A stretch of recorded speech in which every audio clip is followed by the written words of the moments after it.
Hey guys, I want to talk to you about the power of customer acquisition and why it is not dead and why going above and beyond is really going to help your business. I'm going to give you 3 tips, so stay tuned to the end. And I'm just going to share with you, I have this card in my hand because today I got a snail mail letter, right? A letter in the mail that is so sweet. They literally personalize it. They say my name and then they compliment something and tell me about how they love working with me. This is a brand I've been working with now for about 3 weeks. It hasn't been that long, but yet they have gone above and beyond to show me that they love working with me. And this is where I want to go with this today. When you think of a brand or you think of, let's use something that's a really good example, a restaurant, right? When you go to a restaurant, you're not really thinking so much about the food. You're thinking about the experience and the ambiance, right? When you think about an amazing experience you've had at a place, yes, of course, there's a little bit of food involved. And of course, that matters. But at the same time, the biggest part of that is the experience and how the place made you feel. The servers, the staff, the aesthetics, I mean, all of that, the music, all of that plays a huge part into having a great experience at a restaurant, right? And making you want to go back. It's the same with a brand. If they go above and beyond and they give you this stellar, incredible experience, you're going to want to go back over and over again. So here's my 3 things for you. Number 1, that social media needs to go back to being social. It started out as a social platform. That's what Facebook was called. It was called the social network. And the reason that it was started out the way that it was for college kids to connect, right? And now it's the biggest platform on social media, the platform that created everything of all time. And so think about that. Think about going back to being social, connecting.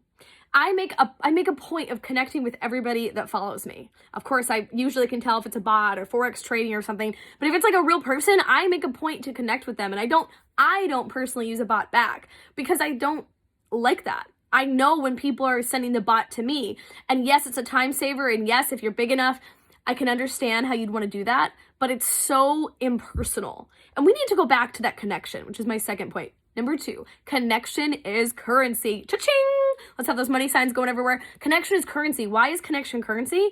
Because when people feel that you connect with them, people always buy from who they like, know, and trust. Those are the big pillars to when people buy because they feel, and feeling is so important when it comes to people buy on emotion and then logically choose something later. The reason why people do that is because they have to feel like you get them. If they don't feel like you get them, they're not going to work with you. I've had people literally hire me and they say, I had to work with you because I love your energy. And maybe I didn't have the greatest program. I've had people work with me that literally told me of my competitors who I knew personally, who were offering a better program and better bells and whistles, but yet the thing that they were missing was that connection piece. And maybe for somebody else they connected. That's great. But for me, with this specific client I'm telling you a story about, we connected. And that was the important thing. Connection is currency. Number 3 is I want you to get in people's faces. Do something above and beyond.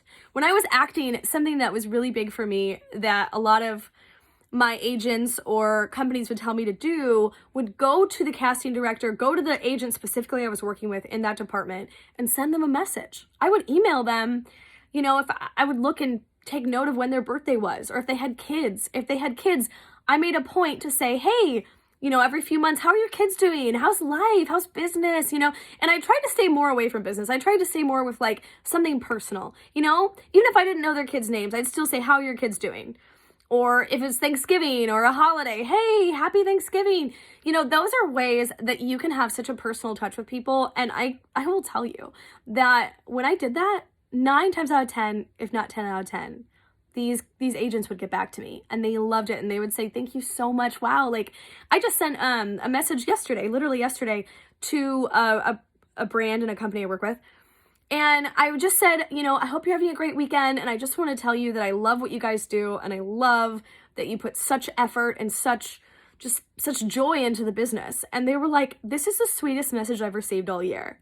And I was like, oh, I'm so glad, because connection is where it's at, people. And going above and beyond will make you so much more money in the long run. And not even just more money, but more connections, more desirability, because people want to work with people who are going to give them something in return, but also are going to show up with that, I don't want to say character, but maybe that's the right word, just show up in a way that is going to stand behind something that they stand behind.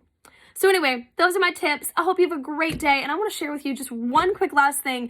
And that is I am doing my mini course. You do not want to miss out. And it is going to be on how to get real with Reels and how to make money and how to go viral on social media. So hit me up, get in my DMs. I'll talk to you guys later.